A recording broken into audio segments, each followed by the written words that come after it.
வணக்கம். தமிழ் சினிமாவில் எத்தனையோ நடிகர்கள் துருவங்களாக இருந்தால் கூட விஜய் அஜித்தோட ரசிகர்கள் வந்து ரொம்ப ரொம்ப முக்கியமானது. அதுவும் குறிப்பாக அஜித் ரசிகராக இருக்கிறதுலாம் வந்து அவ்வளோ சுலபமான விஷயம் இல்லை. ஏன்னா அந்த அளவுக்கு எத்தனை ஏச்சிகள் எத்தனை பஞ்சாயத்துகள்னு போய்கிட்டே இருக்கும். அதுவும் குறிப்பாக காலேஜ் ஸ்கூல்லலாம் வந்து விஜய் ரசிகர்கள் அஜித் ரசிகர்களுக்கு பெரிய சண்டையே நடக்கும். இவங்க வந்து என்ன அவன் நடிச்சிட்டு இருக்கான், அவன் வந்து இப்போ ஆடுறான், தொப்பையை பாரு, டான்ஸ் ஆடுறதுன்னு அஜித்தை கிண்டல் அடிப்பாங்க. அதுக்கு தகுந்த அஜித்தும் பண்ணுவாப்புல. படம் எதுவுமே ஓடாது. ஆஞ்சநேயா, ஜனா அப்படி இப்படின்னு எல்லாமோ படம் வரும், எதுவுமே ஆழ்வார் அப்படின்லாம். இருந்தாலும் அஜித் ரசிகர்கள் வந்து ரொம்ப சோர்வடையாமல் அவர் எல்லா படத்தையும் முதல்ல போய் பார்த்துருவாங்க. அதனால தான் அவர் வந்து இன்னைக்கும் கிங் ஆஃப் ஓப்பனிங் அப்படிங்கிற ஒரு பட்டத்தோடு இருக்கார். சமீப காலமாக நிறைய படங்கள் அவருக்கு ஓடுது. குறிப்பாக வந்து இந்த விடாமுயற்சியை தாண்டி மற்ற எல்லா படங்களுமே அவருக்கு ஹிட்டு தான்.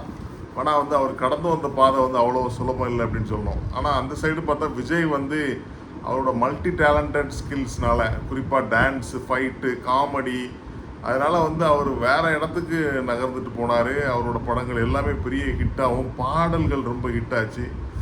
ஸோ அப்படி இருந்தது. அவரோட அடுத்த பரிணாமத்துக்கு அவர் அரசியல் நோக்கி போகிறாரு. கடைசி கட்டத்துக்கு வந்துட்டார்.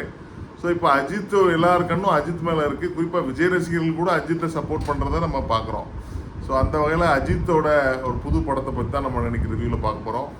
Good bad ugly. நான் சொன்ன மாதிரி விடாமுயற்சி சரியாக போகலை. பட் இந்த படத்துக்கு பயங்கர எதிர்பார்ப்பு இருந்தது. காரணம் ஆதிக் ரவிச்சந்திரன். ஏன்னா மார்க் ஆண்டனி அப்படிங்கிற ஒரு பிளாக் பஸ்டரை கொடுத்தாரு போன வருஷம். ஸோ இந்த படத்தோட பாசிட்டிவ் என்ன அப்படின்னு பார்த்தீங்கன்னா கண்டிப்பாக ஏகே சொல்லலாம். ஏன்னா வந்து அஜித் அவர்கள் வந்து ஒரு விண்டேஜ் லுக்கில் ஒரு ஒரு 5-6 கெட்டப்பில் இந்த படத்தில் வராரு. அவரோட ஸ்க்ரீன் ப்ரெசன்ஸாக இருக்கட்டும், அவரோட டைலாக் டெலிவரி எல்லாமே அவ்வளோ சூப்பராக இருந்தது. என்னடா இங்கடா இருந்தார் இவ்வளோ நாள் அப்படிங்கிற மாதிரி ஒரு ஃபீல் கொடுத்தது. அதுக்கப்புறம் அந்த வலிமை படம்னு நினைக்கிறேன், வலிமை படமும் ஏதோ ஒரு படத்துக்கு வந்து அண்ணன் ப்ளூ சட்டை மாறின ஒரு ரிவ்யூ கொடுத்துருப்பாரு. இவர் வந்து இந்த பான்பராக் விற்கிற பானிபூரி விற்கிற மார்வாடி மாதிரி இருக்கார் அஜித்து. அவர் ரசிகர்களுக்காண்டி எதுவும் பண்ணதுக்கு ரெடியாக இல்லை. அவர் ஒன்லி இந்த கார் பைக் ரேஸ் மட்டும் தான் பார்ப்பார் போல் அப்படின்லாம் சொல்லி கிண்டல் அடிச்சிருந்தார். பட் இந்த படத்தில் மனுஷன் அவ்வளோ மெனக்கிட்டு இருக்காருங்கிறது வந்து நமக்கு கடைசி சீனில் வர்ற அந்த ஷூட்டிங் ஸ்பாட் அந்த வீடியோஸை வச்சே தெரியுது. நிறைய விஷயங்கள் ஜம்ப் பண்ணி என்னெல்லாமோ பண்ணியிருக்காரு. காசுக்காண்டி தான் பண்ணுறாரு. இருந்தாலும் இந்த வயசுக்கு அப்புறம், ஏன்னா எல்லோரும் சொல்லுவாங்கள்ல முதுகில் எத்தனை ஆப்ரேஷன் பண்ணியிருக்குன்னு சொல்லுவோம் இல்லையா, அதுக்கப்புறமும் இதை பண்ணியிருக்காரு அப்படிங்கிறது ஆச்சரியப்பட வைக்குது. குறிப்பாக வந்து இந்த படத்தில் வந்து அவருக்கு நிறைய சீன்ஸு வந்து பயங்கர எலிவேட் ஆகி ஒரு ஒரு அந்த வாலியோட இதாக இருக்கட்டும், இல்லை பில்லாவாக இருக்கட்டும், அந்த சீன்ஸ் எல்லாமே வந்து அவருக்கு நல்ல மேட்ச் ஆகிருக்கு அப்படின்னு சொல்லணும். குறிப்பாக வந்து அடுத்த பாசிட்டிவ் திரு ஆதிக் ரவிச்சந்திரன். நான் சொன்ன மாதிரி மார்க் ஆண்டனிங்கிற ஒரு பிளாக் பஸ்டர் கொடுத்ததுக்கப்புறம் பயங்கரமாக ஹை மூமெண்ட்ஸ் இந்த படத்தில் இருக்குது அப்படின்னு சொல்லலாம். ஸ்க்ரீன் பிளே வந்து அவ்வளோ கிரிப்பியாக, ஃபர்ஸ்ட் ஆஃப் போனதே தெரில. அதேமாதிரி செகண்ட் ஆஃப் அதுக்கும் மேலே ஸ்பீடாக போகுது, தறிகட்டு ஓடுது அப்படின்னு சொல்கிற அளவுக்கு இருக்குது. குறிப்பாக வந்து அந்த ஃபேன் பாய் மூமெண்ட்ஸ்னு சொல்லக்கூடிய அஜித்தை எப்படிலாம் வச்சு பார்த்து இருக்கணும்னு நினச்சாரோ அதெல்லாம் வந்து பண்ணியிருக்காரு. அதுவும் கடைசி வீடியோவில் அவர் அஜித்தை நடிக்க வச்சுட்டு விசில் அடிக்கிறத வச்சே நமக்கு அது தெரியும். அந்தளவுக்கு பண்ணியிருக்காரு சம்பவம். நான் சொன்ன மாதிரி ஹை மூமெண்ட்ஸாக இருக்கட்டும், நிறைய ஆர்டிஸ்ட்டு அங்கங்கே வராங்க, ஒவ்வொரு கெஸ்ட் ரோலில் வர்ற மாதிரி வந்துட்டு போகிறாங்க அவங்க எல்லாத்துக்கும். அதுக்கப்புறம் ரெட்ரோ சாங்ஸை வந்து அந்த மார்க் ஆண்டனி மாதிரியே வந்து அதில் வந்து பஞ்சி மிட்டாய் வந்துச்சுலே, அதில் ஒத்தருவாயும் தாரேன் அந்த பாட்டு, தொட்டு தொட்டு பேசும் சுல்தானா, அந்த பாடல்கள்லாம் பிளேஸ்மெண்ட் எல்லாமே. அப்புறம் சகலகலா வல்லவன் பாட்டு, அந்த சகலகலா வல்லவன், அது எல்லாமே நல்லா இருந்தது. அப்புறம் இந்த டைலாக்லாம் வந்து ஒரு சினிமா வெறித்தனமாக ஊறி இருக்கிற ஒரு ஆளால் தான் இதே மாதிரிலாம் டைலாக் எழுத முடியும். எனக்கும் உனக்கும் பம்மல்கே சம்பந்தம் கூட கிடையாது அப்படிங்கிறதெல்லாம் வந்து சாதாரணமாக சினிமாக்காரங்க பேசுகிற டைலாக்கு. அது சூப்பராக வச்சுருந்தாரு. அதேமாதிரி 2-3 டைலாக் நம்ம சொல்லலாம். இன்னொரு தடவை படம் பார்ப்பேன் அப்போ சொல்கிறேன் உங்களுக்கு. ஸோ அடுத்த பாசிட்டிவ் இந்த படத்தோட சினிமாட்டோகிராஃபி சொல்லணும். ரொம்ப கூல் கலர்ஃபுல் பிக்சர்ஸு நல்லா இருந்தது. எல்லாமே மாண்டேஜ் மாதிரி எல்லா இடமும் ஸ்பெயினாக இருக்கட்டும், இல்லைன்னா அவர் அந்த காஸ்டியூம் டிசைனருக்கும் ஹேட்ஸ் ஆஃப். அவ்வளோ வெரைட்டியான ஒரு காஸ்டியூம்ஸு, சூட்டாக இருக்கட்டும், அந்த கலர்ஃபுல் ஷர்ட்ஸாக இருக்கட்டும். குறிப்பாக லாஸ்ட் சீனில் அவர் ரெட் ட்ராகன் போட்டு வர்ற அந்த ஷர்ட்லாம் வந்து பயங்கரமாக இருந்தது. அதை வந்து சினிமாட்டோகிராஃபியும் அதை எலிவேட் பண்ணி ரொம்ப சூப்பரான ஒரு விஷுவல்ஸை கொடுத்துருக்காங்க. அதுக்கப்புறம் ஆக்டர்னு பார்த்தா அர்ஜுன் தாஸுக்கு வந்து இந்த படம் சூப்பரான ஒரு ரோல் கொடுத்துருக்காங்க. வில்லன் ரோல் தான். அவருக்கு அந்த தொட்டு தொட்டு பேசும் சுல்தானா டான்ஸு ஆடுற ஒரு இது இருக்குது. ப்ளஸ்ஸு டபுள் ஆக்டர் ரோல் கூட இருக்குது இந்த படத்தில். அவர் நல்லா பண்ணியிருக்காருன்னு சொல்லலாம். குறிப்பாக அந்த வாய்ஸ் எப்படி சொல்கிறாரு அஜித் எடுத்தோன்னே என்ன வாய்ஸ் அப்படின்னு சொல்லுவார், அது உண்மையிலேயே தெரிஞ்சுது.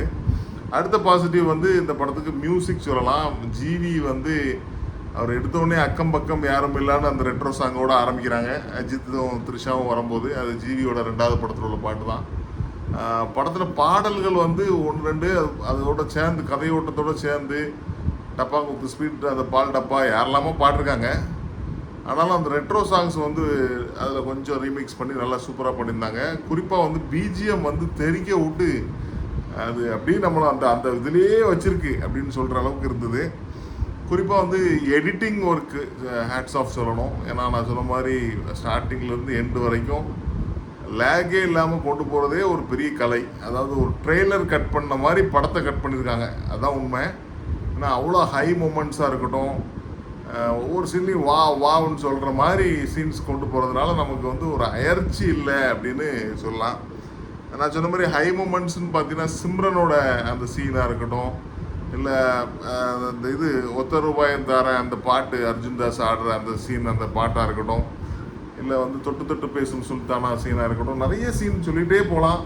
குறிப்பாக வந்து அந்த இன்டர்நேஷ்னல் கேங்ஸ்டர்ஸோட அவருக்கு தொடர்பு இருக்கிற மாதிரி காமிக்கிறது. இந்த ஜான் விக்கு, அப்புறம் மணி ஹேஸ்டோட அவங்க எல்லாருமே இவருக்கு தொடர்பு உள்ளது. மலேசியாவில் பில்லா, அப்படி அந்த சீன்லாம் வந்து செமையாக இருந்தது. குறிப்பாக அந்த நாயகன் படத்தில் வர அந்த அந்த போலீஸ் கமலை சுட்டு கொள்வார்ல, அந்த நடிகரை இதுலேயும் நடிக்க வச்சது மும்பை பேஸ்டில் மருகையா அப்படின்னு சொல்கிறது. அந்த டைலாக்லாம் வந்து சூப்பராக இருந்தது.